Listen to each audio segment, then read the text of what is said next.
Abby Boucher writes, I want to know what you guys think of John Malkovich as an actor, because I cannot figure this guy out for the life of me. Is he the best? The worst? Mediocre in most things, but always able to make bad movies a little bit better? I don't know. Help! I think he's a great actor. He also falls into the category of weird actor. We have many of these. Christopher Walken is notable as one. And they never start out weird. They always age into it. Yeah, they start out as the hope of their generation. Nicolas Cage. No one saw that coming.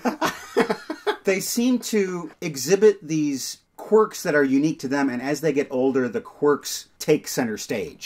Jeff Goldblum starts out just a perfectly normal actor, but he starts to get older, he wears pork pie hat, and he's just a very fascinated by everything. It's a sensual or sensuous? Al Pacino. Oh, Al Pacino. Started out really normal. Now he's Al Pacino, and she's got a great ass. Al Pacino wasn't normal for long. That's true. He was quiet in Godfather, quiet in Needle Park, and then he got Serpico, he got Dog Day, and he got big, and then we were like, whoa, look at how big this guy is. You gave him an Oscar. Same thing with Nicolas Cage. We gave him an Oscar, and then, pew! I think anybody who has had the success that he's had on stage and in the movies, I think they're automatically, they're a great actor. And to be such a legend so soon in his career that being John Malkovich could be a thing. What I understand is if he wasn't available, it would have been being Steve Buscemi. Oh, okay.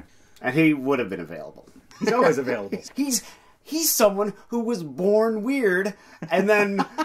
This guy's an extremely naturalistic actor all the time. That's true, yeah. He did start out weird. I've got a bunch of movies that I've never seen before. You don't know what they are. Every episode, I'm going to spring one on you. It might be good, it might be bad. We'll watch it and talk about it. Welcome to the basement. There is an important film movement that we've only dipped our toes into on this show, the French New Wave. I knew you were going to say that for some reason. I know that technically Georges Franju's Eyes Without a Face, Les Yeux Sans Visage, is a French New Wave film, but I see it more as proto-New Wave. I don't think Franju hung out with the boys. This is a movement that definitely has its darlings. Francois Truffaut, Agnes Varda, and Jean-Luc Godard. Now, I know you're not the biggest fan of this man, but I'm afraid we're going to be watching one of his movies tonight. All right. This movie may be French, but it's about something that every American cherishes. The Weekend. Ah, Le Weekend. All I know about it is that it is supposed to be weird with a beard. Released in 1967, Weekend stars, I'm going to try to pronounce this correctly, Mireille Darc and Jean Yann, as well as Jean-Pierre Léaud, who is best known for starring in Francois Truffaut's The 400 Blows and the rest of the Antoine Doinel saga. Yes. Which I've seen. I've seen all 5 of those movies. You have. It's Truffaut's boyhood. Yeah, yes it is. It has been compared to Alice in Wonderland, the James Bond series, and the works of the Marquis de Sade. Bizarre trio. Yes. What is the best way to learn how to speak French? By being born in France. Yes. Or Quebec. Well, if you're not one of those things, you have to learn it in other ways. Some people, like me, could learn it the dumb way by taking it in high school, but we know that the best way to learn French... Baseball, Ray. Baseball. Le baseball! Oh, learn French while playing baseball. It's a game. Look at that. Well, got a whole baseball dime in there. Pitchers at Lancier. This does look like it might be something to do once. Sacre bleu! Hop on Le Metro and get off at the stop where the old leather couch is, so we can watch Jean-Luc Godard's Weekend. Oui, oui! Oh, why did I say oui, oui? Everyone. Bon mot.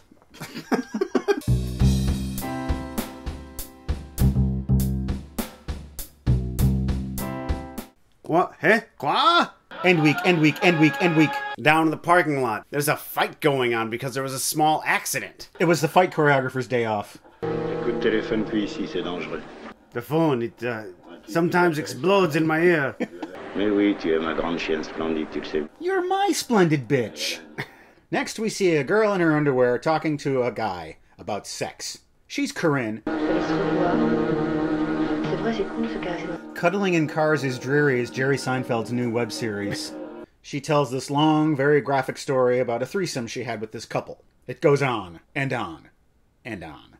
There's less talking in a Spalding Gray film. Show don't tell! Stuff you've never even thought of, there's cream involved. I feel like I've already spent a weekend watching this. Same D, different sheet. Next, we see a scene of Parisian life. There's another fender bender. Roland has run into someone's car. They have a disagreement. Oh man, I've had dreams about this kid. Where it's just a little kid who won't leave you alone. He keeps running around. I hate that kid. A paint can is brought out. This is a typical day in Paris? This is what they... Paris is crazy! Roland and Corinne are run off. But that's okay, because they were going on a road trip for the weekend. They immediately get into a traffic jam as soon as they get into the country.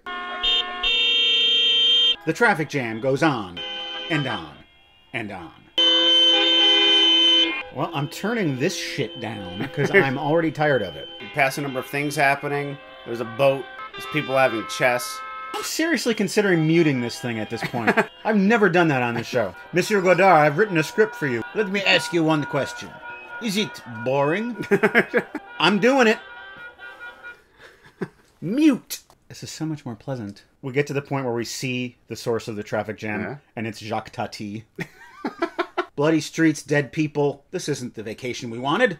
They are going to Oinville to see Corinne's dying father. He's got a big inheritance that they're hoping to get, and they need to get there before he dies so they can make sure that the mother doesn't get it. The class struggle. A car hits a tractor, and the driver, Paul, is killed. The passenger and the tractor man have an argument about socialism, and they yell at each other, and they grab each other. And what do we, the audience, do? We just watch, like this loser, and these two losers. And we smile when we fight, like this guy. Paul is dead. Beatles fans. Just accept it, Paul McCartney's alive.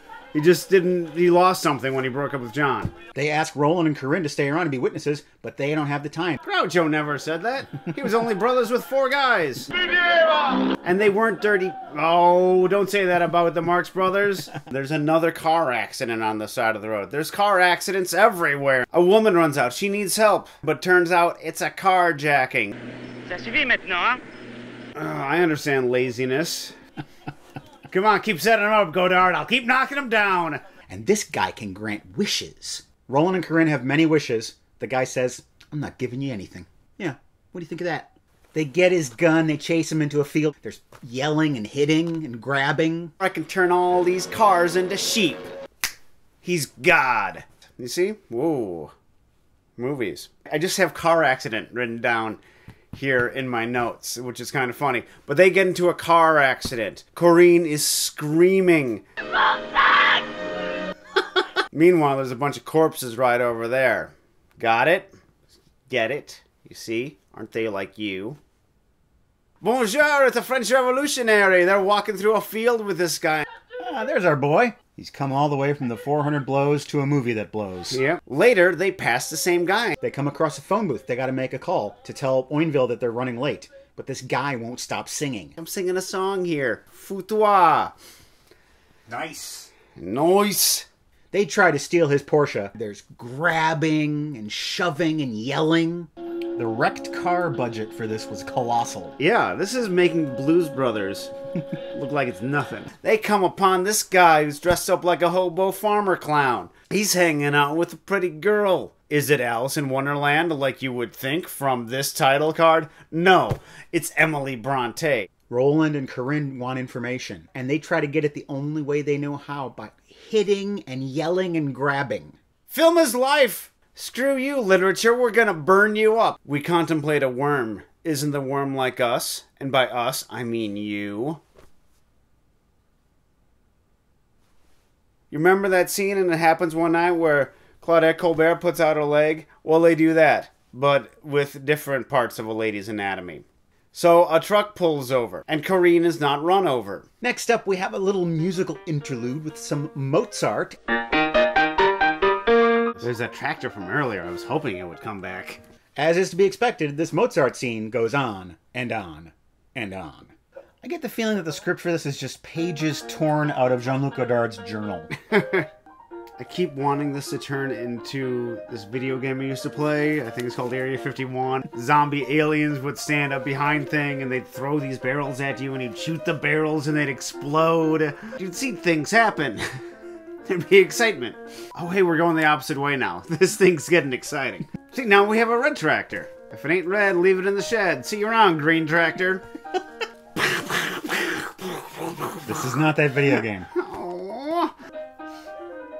Where's your wife? There she is. Roland and Corinne continue on their journey, hitchhiking, questioning reality. They're waiting by the side of the road, so no one's picking them up. Vous êtes dans un film ou dans la réalité? Dans un film. Dans un film, vous êtes trop menteur. Suck it! And they get into a car and drive off. Right? I think that's what happens. Moving on. And then we meet a couple of Africans. One from North Africa, one from Sub-Saharan Africa. And these guys choose to let their friend speak their thoughts, so it doesn't interrupt the bread eating. En Afrique n'est pas un optimisme né du spectacle. Hey, come on, we're learning something. Okay. Souvent les deux à la fois. Des masses africaines. The only thing this scene is doing is making me hungry for bread. Right.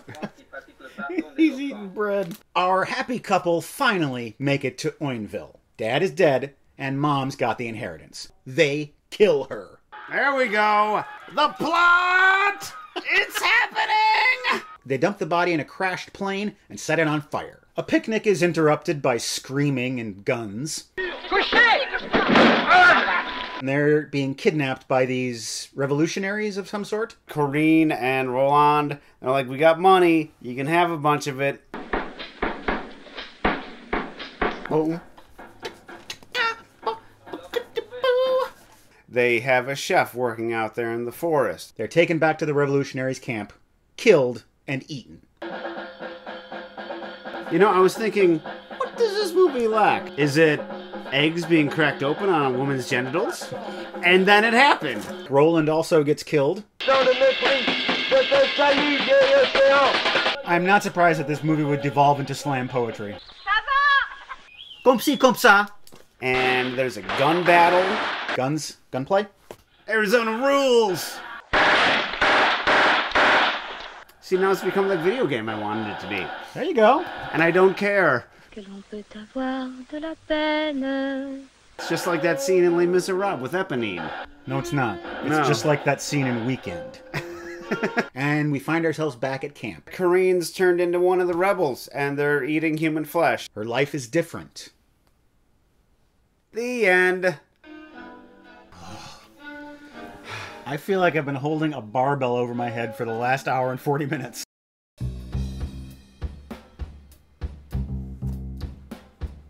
I owe you an apology. No, you don't. You don't owe me an apology. I would never watch this movie on my own. And the only way I would watch the movie is if I am subjected to it. Apology retracted. But boy, did I hate it. I want to start by talking about what's interesting about it. This movie seems to be not about story, but about ideas. And Godard obviously has a flair for visuals. Those big titles, they're just really interesting to look at. And how exciting would that have been to see on the big screen? I believe this movie has been described as apocalyptic, which I think is a very good description. You really get the sense of the center does not hold. Yeah, well, and everything's unraveling. Even human behavior is falling apart. It gives you a profound sense of uneasiness while you're watching it. The problem is that his movies often, and this one is the ultimate example of that, are an endurance test. They're challenging the audience to unreasonable degrees. I think he wants us to hate it. Yeah. So just talking about how much we hate it just turns him on. If he's watching this, he's like, oh, good, it still works after all these years. And it just makes me resent him that much more. The only thing we can do to fight Jean-Luc Godard is to ignore him. And you know what's going to happen? In 50 years, no one's going to remember him. He's going to be something that film scholars reference in books or whatever we have in those days. Truffaut will be remembered. Varda will be remembered. He'll be a footnote to a footnote in history. I can think of two ways to improve this movie. That monologue where she talks about having the threesome, get rid of it. Yeah. Because that starts the movie off on a terrible note. Yeah. And it's totally unnecessary.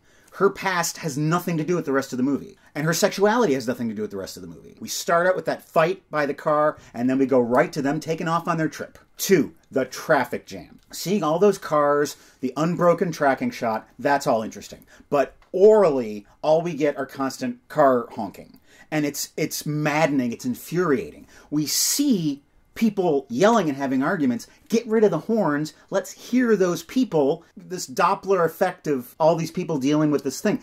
That turns the traffic jam from an endurance test to you want it to keep going. Like, how long is he going to keep this going? Yeah, oh, this is it. This is why we hired this guy. It should be like the opening of Touch of Evil. Even if they just played music. The Mozart scene wasn't unendurable because at least you're listening to Mozart. Exactly. Once again, it feels like a screw you from Godard. Yeah. Directly to you. I think the only part of a scene that I really liked was the sheep. And there you have this nice crane shot. You have almost these choreographed sheep running through this. It's very beautiful. I wish he had just done more of that. Don't just talk at us about these political ideas. Find some way to put that in the movie that's interesting for us and that actually speaks to us. I'm pretty certain that Godard, at least at this time in his life, was a communist. Prove it. Make me into a communist. You have this platform. And he just makes it unendurable by just having people ramble. And it's like, well, that's why I left that meeting early.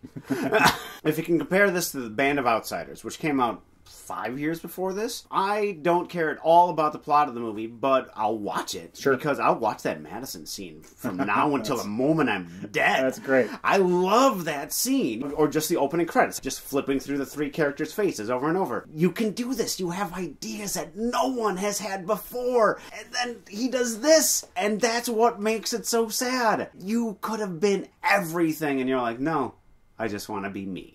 Another aspect of it that I did really like is the drumming that happens. Birdman had to have taken that directly from this. Oh, yeah. There are countless things that this has influenced. This is going to be with us the rest of our days. And yet you say that he's going to be forgotten in 50 years. No, we'll be dead in 50 years, Matt. Hey. Okay, maybe we'll live to 95. Shoot for the moon, Craig. I have dementia by then. We'll only remember Weekend. Oh my god, that would be horrible.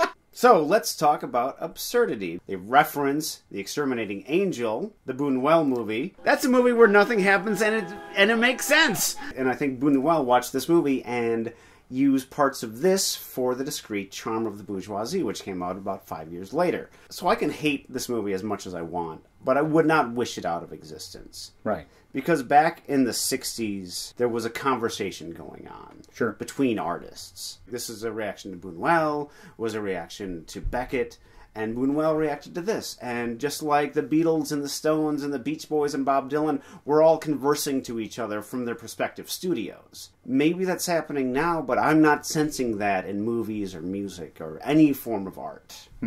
I was thinking of what I would trade to get out of watching this movie. And I thought, how many times would I let Matt punch me instead of watching this movie? 4 times. I would let Matt punch me 4 times. And so I give this movie 4 punches! Weekend. I can't say we recommend it. I don't know. Maybe you could skip this one. Maybe you should watch it. It's up to you. You have all the information you need right now. Any choice you make is entirely on you. And now it's time to leave all these burning car wrecks behind for Seen It. Seen It. Our theme for Seen It tonight? Foreign films. They're not all crazy weird like this one, but some of them are. Parmesanna says Seen It, Fireman's Ball. Seen It. Seen It. This is Milos Forman before he started doing English language movies. I watched this movie and I wrote about it in my little movie journal. I think I'd just like to read you what I wrote. Oh, please. There are spoilers in this, but in a movie like The Fireman's Ball, spoilers don't really matter.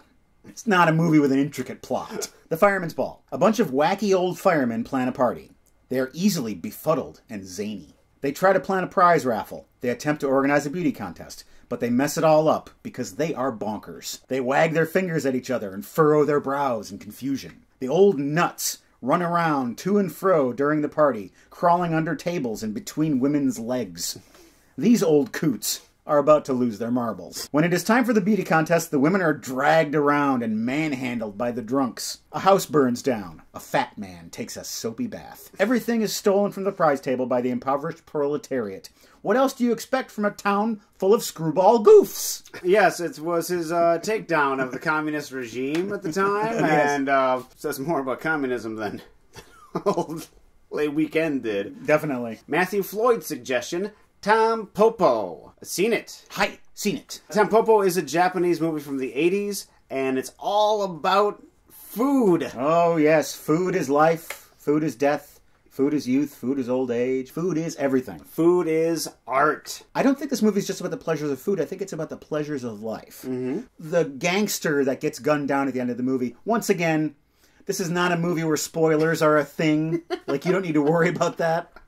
His embrace of his own death in itself is an affirmation of life. And I gotta say that the gangster-girlfriend relationship of the movie, which has nothing to do with the plot, is one of the most intriguing things I've ever seen on film. That first sex scene that they have.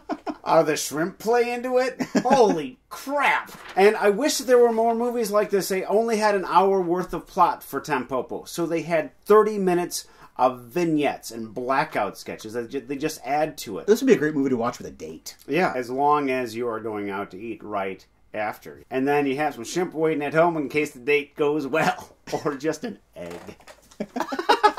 For our next two movies, we have some DVDs that were sent to us by our viewers. We give you our gratitude, of course. One of these movies is Federico Fellini's Juliet of the Spirits. Seen it. Seen it. I saw this about 15 years ago, back in my old apartment on Jennifer Street, which you might remember. Oh, yeah, with the huge deck. Mm-hmm. Yeah, that was a nice deck. This is kind of the female answer to 8.5. But the flaw of the movie is 8.5 is Fellini's perspective on himself. Right. While Juliet is Fellini's perspective on his wife. Yeah. He's forcing his mind into her head. Yeah. This woman, her husband is cheating on her. It's such a complete betrayal that her sense of betrayal personifies itself into these kind of demons and bugbears that torment her. Is Sandra Milo's character, the ridiculously sexy Sandra Milo, and when I say ridiculous, I mean that literally. She's like the sexiest clown in the world. So is she a real person, or is she one of these visions? Because in the end, when Juliet makes the visual decision to stop being a martyr, that will make sense when you watch the movie, all of these demons go away, and she's one of them. I would believe she's imaginary. I didn't think that much of it. I don't remember who sent us this, but to you I say, buona fortuna. Buona fortuna. Hey, I do remember who sent us this one. Sean Henry of British Columbia. The Grey Fox. Seen it? Seen it. This stars Richard Farnsworth, and he's great in this. What's not great in this is the transfer. This is obviously digitized directly from an old VHS tape. So it looks horrible. It's like watching this movie through the window of your neighbor's house. He used to be a stagecoach robber. 30 years later, he gets out of jail, and now he has to learn how to rob trains. As you know, I'm a really big fan of old folk songs. Oh, yeah. There is a sequence in this where he sings the old song, Sweet Betsy from Pike. And during this, we see images of him courting this girl. This 50-year-old woman, which is great, too. Courting and winning this woman while he's singing this song. And that's just a really well done and not sappy love montage. Yeah. Go to our website, welcometothebasementshow.com. You won't find any car wrecks. You won't find any violent revolutionaries. You'll just find all of our episodes that you can watch and a PayPal donation button where you can donate to support this show. Give me one good example of someone who's done this. Well, there's Haley, who is a new fan of our show. Welcome, Haley. She says, sorry, Matt, but I'm going to have to side with Craig on the short circuit debate. Mostly because I have a familial bias. At one point in the film, there's a shot of a random lady walking down the street.